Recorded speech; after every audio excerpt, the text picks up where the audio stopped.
Dominate చేయాలి అని చూస్తున్నదని clear గా తెలుస్తుందండి. గ్రీన్లాండ్ విషయానికి వస్తే డొనాల్డ్ ట్రంపే కాదండి, ఇంతకు ముందు వేరియస్ ప్రెసిడెంట్స్ కూడా గ్రీన్లాండ్ అమెరికాలో ఉంటే బాగుండు అన్న మాట వాస్తవమే. కానీ వాళ్ళందరూ ఇలా ఇంత అగ్రెసివ్ అప్రోచ్ తీసుకోవడం జరగలేదండి.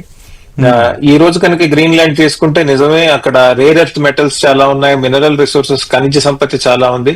కానీ అంతేకాకుండా ఈ మధ్య కాలంలో గ్లోబల్ వార్మింగ్ వల్ల ఆర్కిటిక్ మెల్ట్ అవుతుంది కదా, ఆర్కిటిక్ మెల్ట్ అవుతుంటే కొత్త షిప్పింగ్ లైన్స్ వస్తున్నాయి, కొత్త వాణిజ్యం నడుస్తుంది అక్కడ. దాన్ని కూడా కంట్రోల్ చేయడానికి గ్రీన్లాండ్ చాలా కీలక పాత్ర పోషిస్తుందండి. సో దాని మీద కూడా ఈయన పట్టు సాధిద్దామని చెప్పడం జరుగుతుంది. అయితే ఒకటి, గ్రీన్లాండ్ కి అంటే గ్రీన్లాండ్ ఇప్పుడు అటానమస్ రీజన్, డెన్మార్క్, యూరోప్ లో ఉన్నటువంటి డెన్మార్క్ రీజన్ కి గ్రీన్లాండ్ కొంత అటానమస్ రీజన్. ఈ దేశాల మధ్య అమెరికాతో ఒప్పందం కూడా ఉంది. ఏంటో ఒప్పందం? అమెరికాకు కావాల్సిన మిలిటరీ స్థావరాలు మీరు అక్కడ ఏర్పాటు చేసుకోవచ్చు, మీకు కావాల్సిన ఎయిర్పోర్ట్స్, ఫైటర్ జెట్స్ కానివ్వండి, మిగతా ఏమన్నా కూడా అక్కడ పెట్టుకోవచ్చు అని క్లియర్ అగ్రిమెంట్ ఉంది.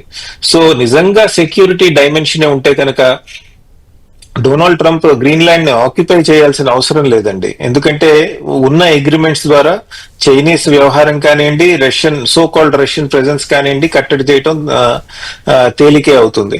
కానీ డొనాల్డ్ ట్రంప్ ఏమంటున్నారంటే, లీజ్ తీసుకున్న ప్రాపర్టీకి, సొంతగా ఉన్న ప్రాపర్టీకి మన వైఖరి చాలా వేరేగా ఉంటుంది.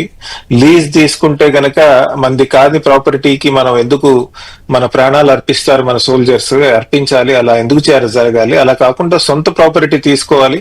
అందుకని గ్రీన్లాండ్ మన దేశంలో కలిపేసుకుందాం అనుకుంటున్నారండి. ఇది చాలా ఏమంటాం, నేటో ఫ్రేమ్వర్క్ కి బాగా దెబ్బ తగులుతుంది. యూరోప్ కి అమెరికాకి మధ్య ఉన్న సంబంధాలు కూడా తీవ్రంగా గాయపడతాయి దీనివల్ల.